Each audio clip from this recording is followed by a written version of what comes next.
Claudin, il nuovo locale alla moda, nato a Cormons, dove la tradizione, il servizio e la qualità si fonde in un unico progetto, Claudin. In via Friuli, incastonato lungo il viale d'accesso alla capitale del Coglio. Aperto dal mercoledì al lunedì, il martedì si riposa dalle 7 alle 14 e dalle 17 alle 23. Claudin, locale per palati fini e buongustai, dove si mangia, si beve e si respira bird, Coglio e quei.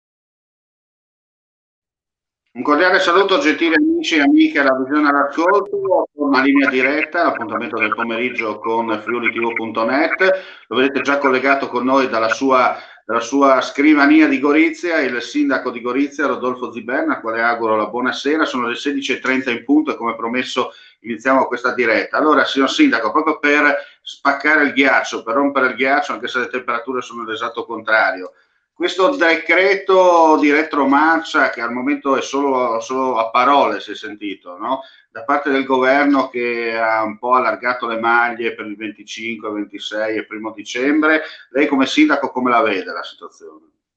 Ma francamente io quello che ho sempre sostenuto io è, personalmente io preferisco meno rigidità da parte delle autorità, siano esse nazionali, regionali, e più senso di responsabilità da parte dei cittadini.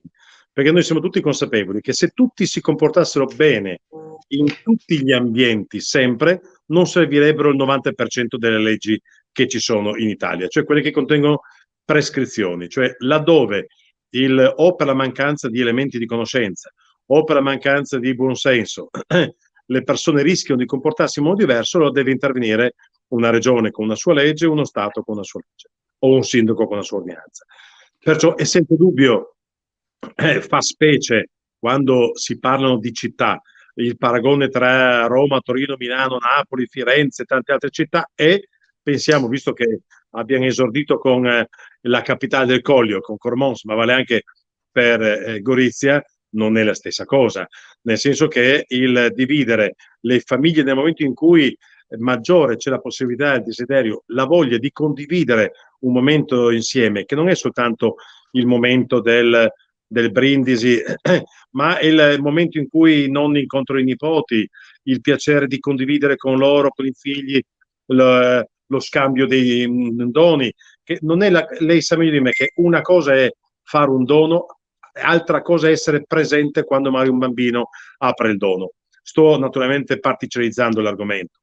Ecco, però davvero non è il Capodanno. Francamente, io se devo pensare al fatto che ci saranno centinaia, milioni di persone in Italia che non potranno festeggiare il Capodanno, non me lo sento, nel senso che non mi crea personalmente grandi problemi. Quello che a me crea più problema è davvero il fatto che viene a mancare il Natale, ma per tutto ciò che comporta. Non è l'albero, non è quel clima che certamente poi si declina attraverso la tavolata con tutti gli amici, i parenti.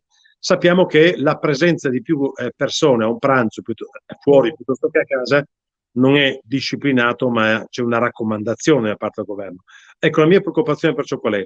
Da una parte, sì, cerchiamo perciò se i nipoti devono vedere i nonni, anziché stare 4 ore con mascherina, il nipote può essere accompagnato dal genitore, può andare a trovare il nonno, ma che lo faccia per i 10 minuti, perché comunque si riesce a godere in quei 10 minuti. Però consentiamolo. Certo che non si può fare una legge per dire tu da Cormons puoi andare a Capriva piuttosto che a Udine, ma devi stare 10 minuti. Che cosa mettiamo una pattuglia delle forze dell'ordine dietro ogni macchina che va a ricongiungersi per 2 ore o 3 ore? Ecco. Il timore invece è che ci siano questi eccessi. Perché, ripeto, quando le persone sono troppo sicure, quando uno teme che accada qualcosa, si muove con cautela. Quando uno entra in una stanza buia e non sa che cosa trova, si muove piano. Quando uno invece è convinto che non gli accada nulla, quello è il momento in cui ti capita una disgrazia. Perciò la mia raccomandazione sarebbe, se il governo dovesse intervenire per consentire la migrazione da una città all'altra, ma anche non soltanto per incontri familiari, ma anche semplicemente per recarsi in un ristorante, proviamo a pensare un comune di 200 anime. Noi abbiamo in tutto il Friuli abbiamo tanti comuni di 300 abitanti, 400 abitanti. Ebbene, un ristorante che ha sede in quel comune, voi pensate davvero che possa tenere aperto il pranzo di Natale soltanto per i residenti in quel comune? Certo che no, ci mancherebbe altro. Ecco perciò fare in modo che laddove questo sia consentito, però adottare a se stessi questa maglia più larga che forse il governo con decreto consentirà nei prossimi giorni, però davvero con tanta cautela, perché finora ci è andata bene. Noi sappiamo dai media, anche grazie al suo lavoro, dei suoi colleghi, che oramai i posti di terapia, i posti letto di terapia intensiva non stanno per finire, sono saturi. A Trieste c'erano 25, tutti i 25 finiti, salti di scimmia, come si dice da noi, per riuscire ad attrezzare altri 5 posti a Catinara, però ripeto, i posti sono finiti. Nel momento in cui i posti finiscono, e cioè c'è una persona che deve andare, deve farsi intubare, ha bisogno di una terapia intensiva, cosa facciamo? Dove la mettiamo? Perciò non stappiamo la bottiglia, non festeggiamo, non organizziamo incontri con 30 parenti, 30 amici. Possiamo farlo con cautela. La cena, anziché con 20 persone, perdono, il pranzo, anziché con 20 persone, facciamo davvero con i parenti più stretti. Gli anziani lasciamoli a casa e rappresento l'anello più debole di questa pandemia. Andiamo a trovarli con la mascherina, non portiamo nulla, non portiamo contagio a casa loro, facciamo salutare i figli incontro i genitori, i nipoti incontro i nonni, ma ripeto, liberi tutti, io temo davvero che ci sia questa reazione, sta serpeggiando. Sì, automatico, no? Abbiamo visto, no, signor Sindaco, appena le maglie si allentano, automaticamente tutti escono all'impazzata, no? Come sì, un liberi tutti, come giustamente ha detto lei.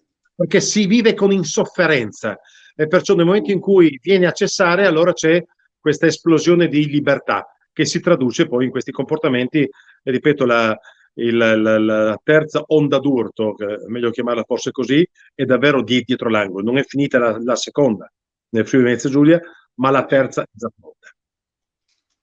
Senta, pochi minuti fa, prima di collegarmi con lei, facevo zapping, sono caduto sulla 7 e c'era il suo collega Giorgio Gori di Bergamo collegato. E a una domanda della giornalista, Gori ha risposto così: io guido un comune, dunque rispetto a un governo sono una realtà più piccola, però di certo le fughe di notizie, le anticipazioni strane a me non ci sono. Anche a Gorizia è così. Ma anticipazione per quanto riguarda l'attività del governo, dice?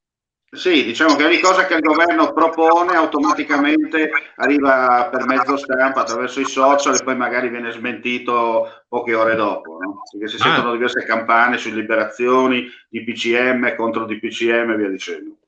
Noi assolutamente non abbiamo una linea privilegiata con il governo. Grazie al cielo abbiamo una linea privilegiata con il governatore del Friuli Venezia Giulia, con Federica, con cui quando ci sono degli interventi che hanno un rilievo, perciò un impatto su tutto il territorio regionale, ci sentiamo sempre al telefono prima. Comunque abbiamo un percorso di condivisione che con il governo non accade, ma non perché manchi la volontà di interloquire da parte dei sindaci, da parte mia. Io ho cercato di interloquire diverse volte con il governo attraverso sia colloqui con i ministri, ma anche con lettere, ma lettere mai di critica, lettere propositive, perché io penso che soprattutto in un momento emergenziale quale l'attuale, la critica la lasceremo per il giorno dopo. Cerchiamo semmai di rappresentare quali sono le esigenze, le aspettative, le criticità e dire, caro ministro, caro governo, a mio avviso questo si potrebbe risolvere in questo modo, ma consapevoli della situazione che sta vivendo. Perciò anche certe proposte che noi facciamo sono proposte che al governo costano letteralmente zero, che perciò, ripeto, non costano nulla e che potrebbero essere a carico dei comuni quali a loro volta, tante volte è soltanto l'atto di semplificazione. Ad esempio, altre ad esempio, l'ultima lettera che ho mandato al governo alcuni giorni fa, legata all'imposta l'imposta comunale sulla pubblicità.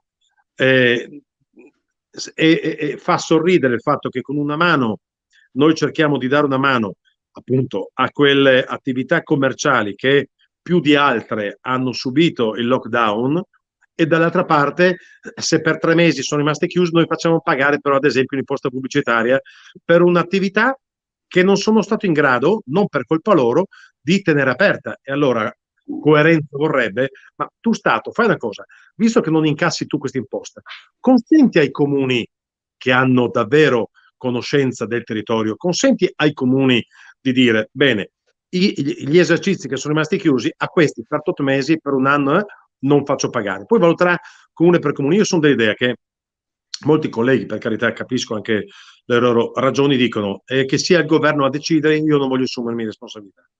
Io sono dell'avviso opposto, visto che non è il medico che mi ha detto che devo fare il sindaco, potrei fare altre cose. Se faccio il sindaco voglio farlo fino in fondo. Io ho l'ambizione di conoscere il mio territorio molto, ma molto meglio di chi governa a Roma. Allora... Ecco, per chi non conosce Rodolfo Ziberna, lui è un po' come la diga di Salcano, no? Quando risonza in piena, nel senso che una volta che apri le paratie lui parte e non lo fermi più. Tra l'altro Rodolfo Ziberna ha anche un passato importante di uomo di comunicazione, e chiaramente quando si ha a che fare con una persona che lavora nello stesso settore non serve più di tanto intervenire da bordo campo per cercare di dare le direttive, di tenere viva insomma questa diretta. Senta signor Sindaco, allora Natale è alle porte, sappiamo che causa la pandemia e via dicendo sarà un Natale un po' particolare per tutti, allora Gorizia come si prepara a queste feste natalizie? Beh, innanzitutto una cosa bella, io invito, lei so che l'ha già visto perché lei appunto è un uomo telematico che sbircia ovunque, io invito chi non l'ha ancora fatto a vedere Piazza della Vittoria con un albero per la prima volta non già vivo, un albero artificiale grazie all'intervento della Camera di Commercio e Friuli Venezia Giulia, un albero stupendo, alto 15 metri, fantasmagorico, con luci stupende, con una galleria dal suo interno. Bisogna fare la fila per attendere che i bambini finiscano di giocare, per tanti ragazzi e ragazze che vengono a farsi selfie e altri arredi natalizi, un Corso Italia e Corso Verdi radicalmente diverso, illuminato al centro, illuminato sulle fronde degli alberi. Perciò questo è il momento con cui cerchiamo di rendere meno buia, ma buia in senso lato, non soltanto, anche figurato, non soltanto reale, il Natale buio, il Natale di quest'anno. Però facciamo ad esempio anche altre iniziative, ad esempio il giocattolo o regalo sospeso, grazie soprattutto ad un'associazione che si chiama Volendo Continuare, ma insieme anche all'associazione di donatori di sangue, grazie anche a Confcommercio, Ascom, il comune, diversi anche altri soggetti privati, cerchiamo di fare in modo che oltre 400 bambini, bimbe e bimbi di Gorizia possono ricevere attraverso questi atti di generosità da parte dei goriziani, anche con regali da 5 euro, da 10 euro, da 12 euro, un qualcosa che questi bimbi che diversamente non potrebbero probabilmente ricevere nulla o quasi nulla, per allietare un po' il loro Natale. Ci saranno naturalmente... Insomma, possiamo dire che le iniziative ci sono, non vi siete persi d'animo, non avete messo come lo struzzo la testa nella sabbia e avete immediatamente insomma, cercato di mantenere vive le tradizioni, dando un programma, come si dice, alternativo, ma valido per chi resta in città. E non solo. Il presepe.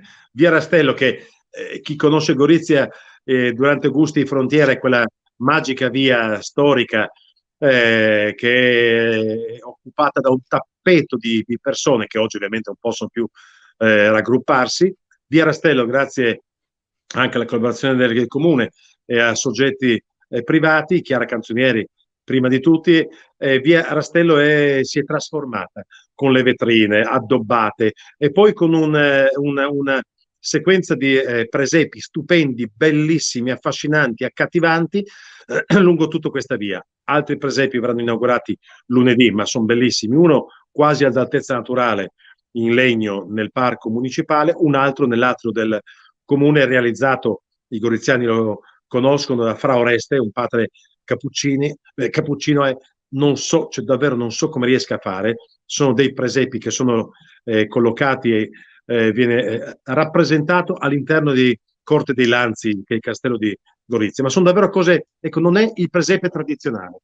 Perciò uno che ama queste cose, venite, cioè che venga a Gorizia, perché davvero sono momenti magici. Possiamo dire, mi permetta, signor Sindaco, possiamo dire, se uno non si fila a usare la macchina per evitare pattuglie, contropattuglie, eccetera, può tranquillamente utilizzare il treno, perché comunque Gorizia è collegata da un ottimo servizio grazie alla dorsale Udine-Trieste, con i treni regionali che arrivano, anche quelli veloci che arrivano da Venezia, può tranquillamente, comodamente prendere il treno, poi con il servizio pubblico girare la città e visitare queste belle iniziative legate al Natale goriziano. Ogni 11 minuti passa la linea numero 1 che dalla stazione conduce fino al centro della città. Parliamo invece di Gorizia e Nova Gorizia per quanto riguarda il discorso della capitale europea 2025. Abbiamo visto che l'operazione sta andando sul binario giusto, giocando con il treno è in orario, in perfetto orario, come si dice, manca ancora quel piccolo tassello per arrivare alla stazione finale, no? Come vede, gli scongiuri noi li facciamo sempre. Il tassello finale sarà alle ore 14 del 18 dicembre, perciò domani si può dire. Saremo connessi, non in presenza fisica, saremo connessi con la Commissione europea, sono 10 giurati europei, 2 sloveni, e ci diranno se Nova Gorizia e Gorizia saranno capitali della cultura europea del 2025.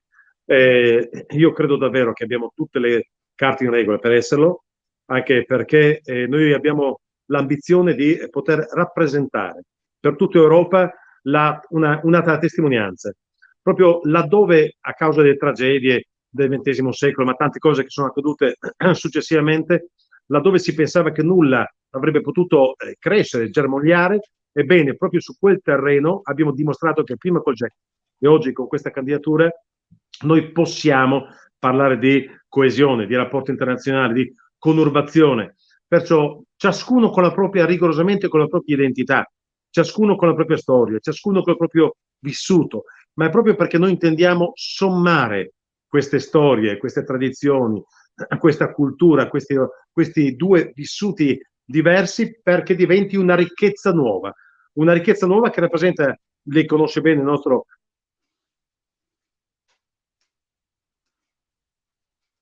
territorio, davvero un unicum in tutta Europa. Ecco perché noi abbiamo di avere le capi in regola per poter vincere questa sfida. Ripeto, avremo un incontro adesso il 16 di dicembre nuovamente con la Commissione e il 18 dalle 14 alle 14.30. Perciò certo. il telefono alle 14.31 le saprò dire se siamo nel 2025 capitale. Auguriamo insomma che vada nel verso giusto. Senta, signor Sindaco, per concludere, solitamente questo periodo è il classico momento in cui si fanno i bilanci, no? Della stagione in corso, dell'anno, insomma, in base a come la vogliamo definire, e soprattutto si lancia un messaggio in prospettiva dell'anno seguente. Ecco, in una sintesi, 2020, al di là di quello che è stato, 2020 quello che è stato su Gorizia e 2021 quello che sarà, si spera bene, per i goriziani.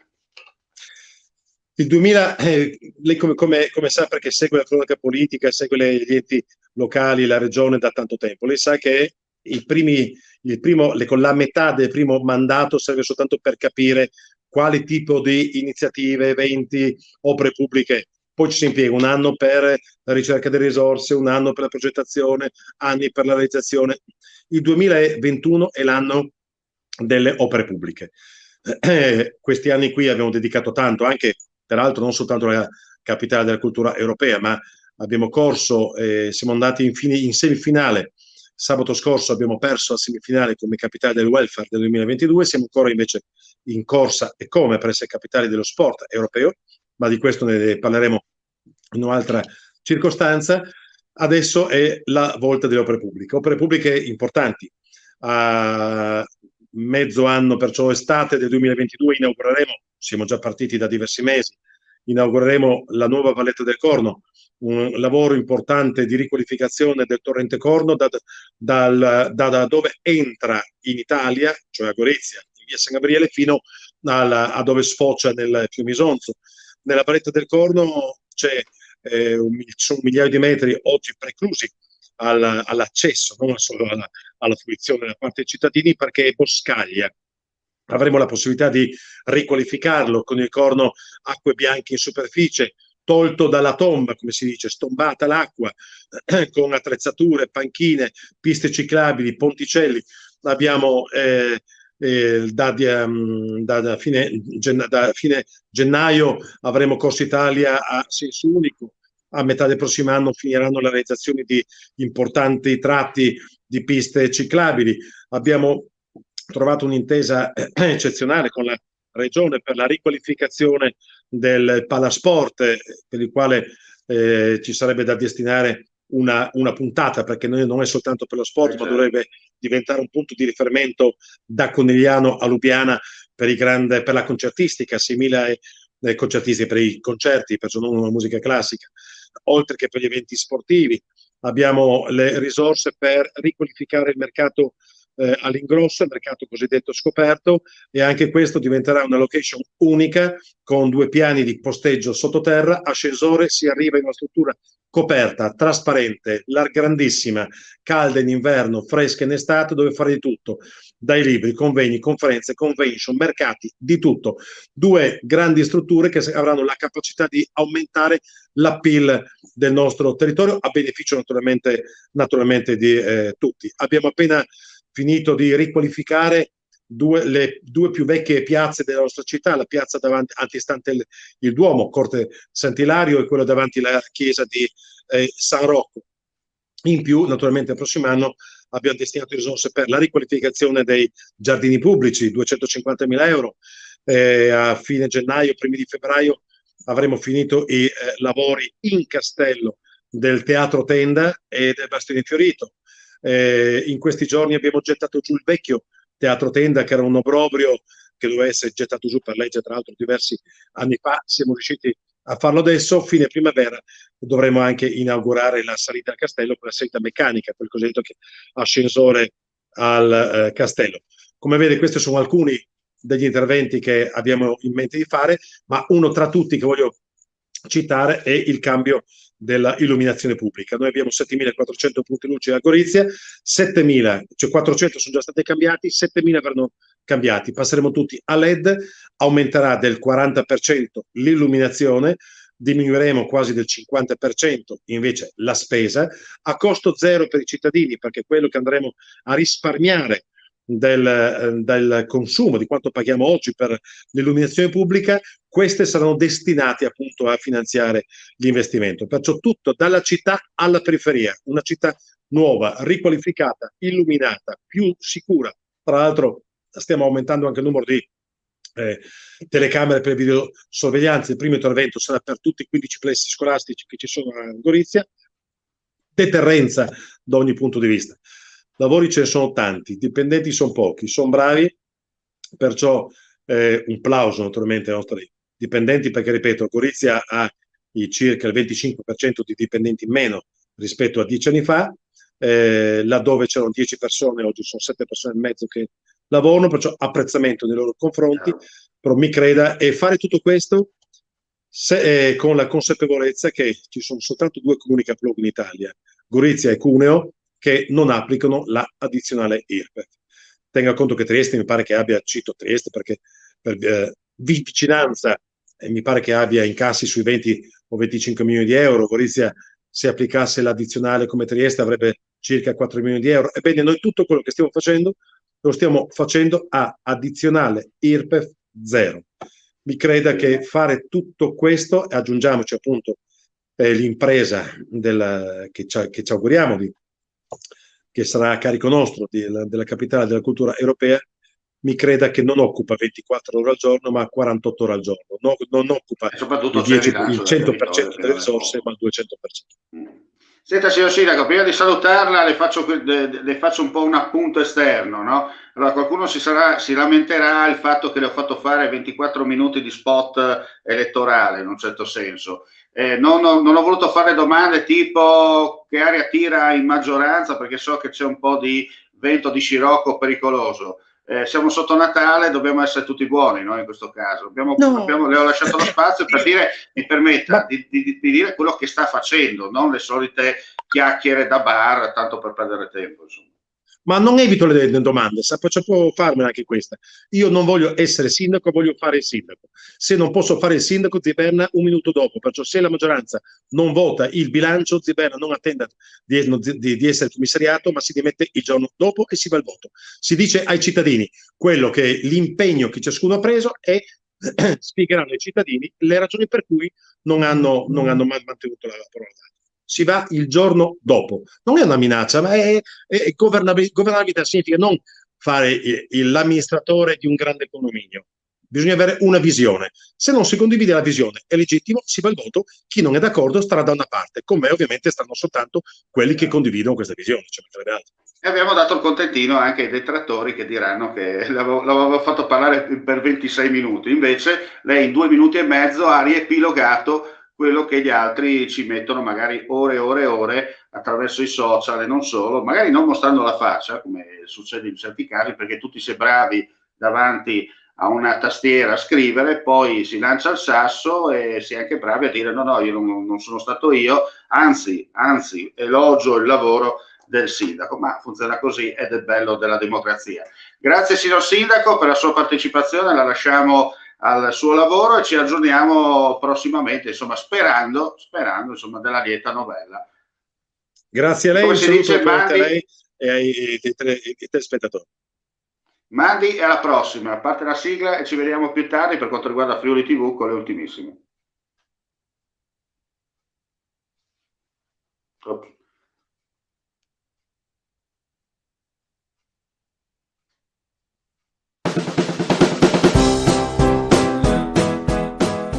Claudin, il nuovo locale alla moda, nato a Cormons, dove la tradizione, il servizio e la qualità si fonde in un unico progetto, Claudin.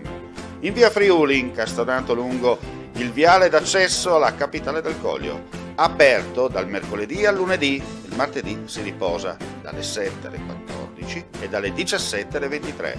Claudin, locale per palati fini e buongustai, dove si mangia, si beve e si respira Bird, Coglio e Quay.